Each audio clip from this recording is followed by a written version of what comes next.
the experience at the post office yesterday.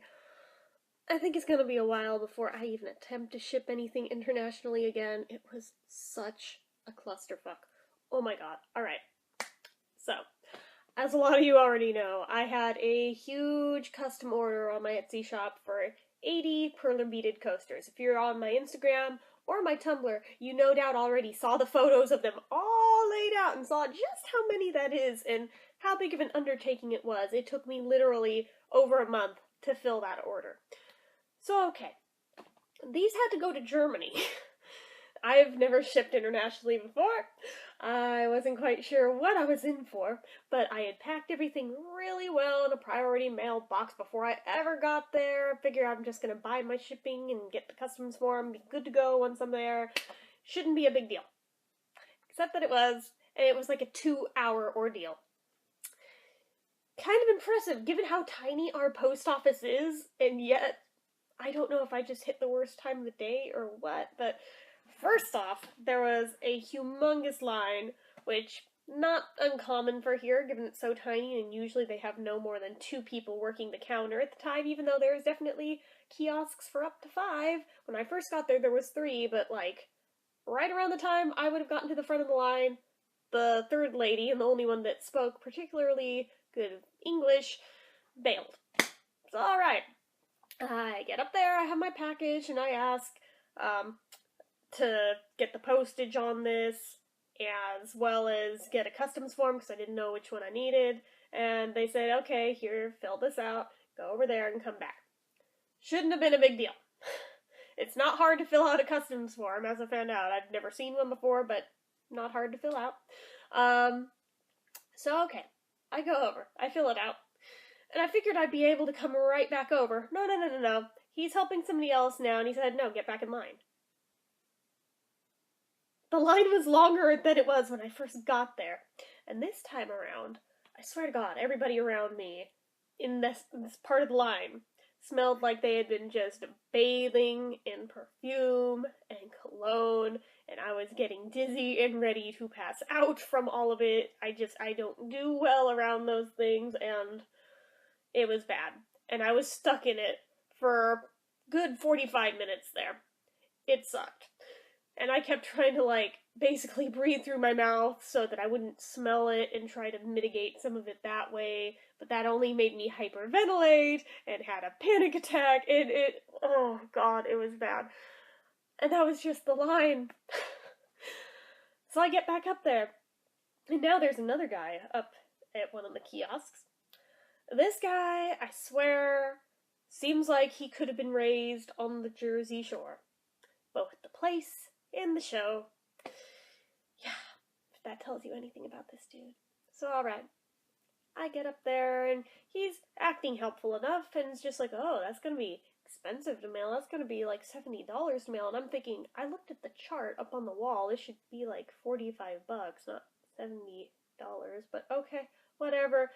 And he's just like, oh, if you just had it in a regular shipping box, that would be way cheaper. I was like, yeah, but I need it to be priority mail, so it'll get there in time, hopefully, for what it's needed for. He's like, oh, so you want priority mail? I'm like, yeah, that's why it's in a priority mail box. It kind of needs to be priority mail.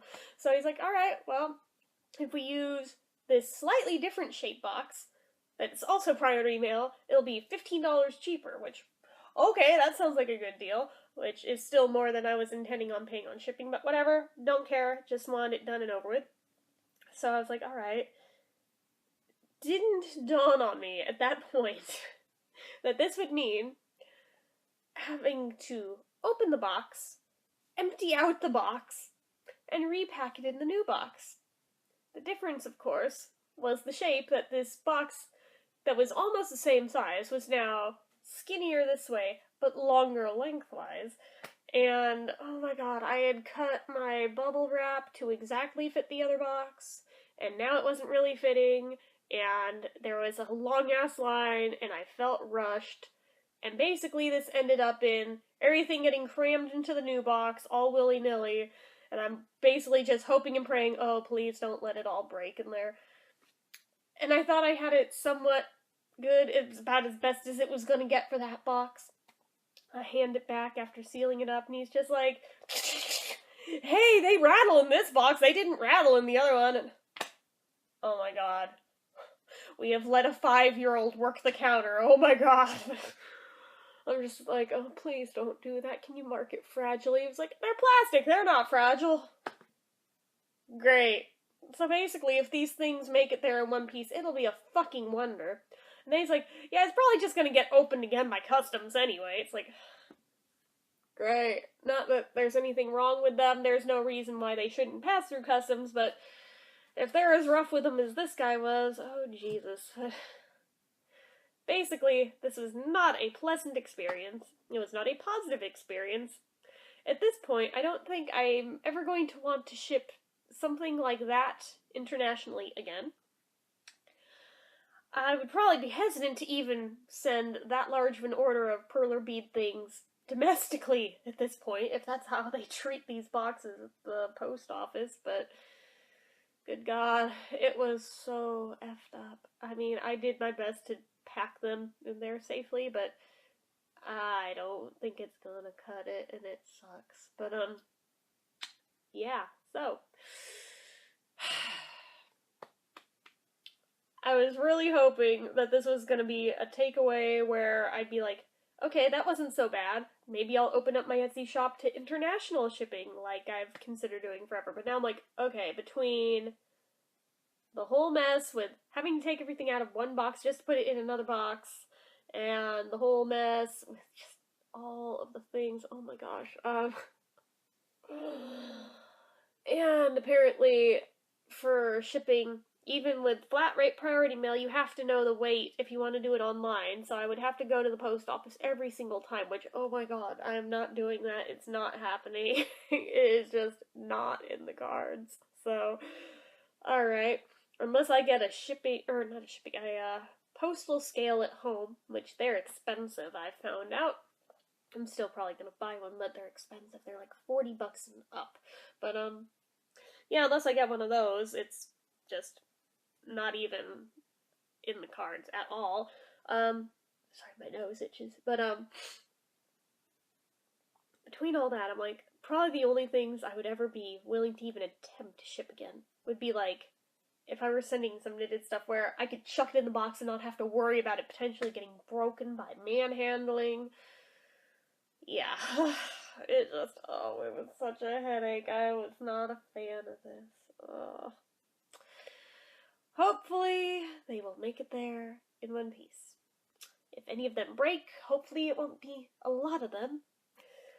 I can't say that I have a great deal of faith at this point. And I'm gonna be very upset if I have to refund all of that money because it got manhandled and it was out of my hands. And I still had to make all of those.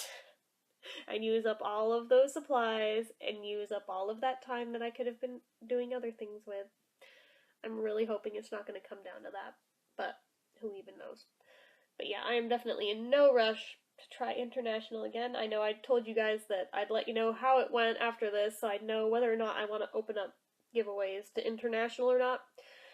At this point in time, I think it's safe to say that no, I'm not opening it up to international yet. It's not happening. I'm so sorry, but I'm sure it's not this big of a mess every time people mail internationally, but this was my first ever dip into those waters, and it was bad, and I'm just not willing to go there quite yet.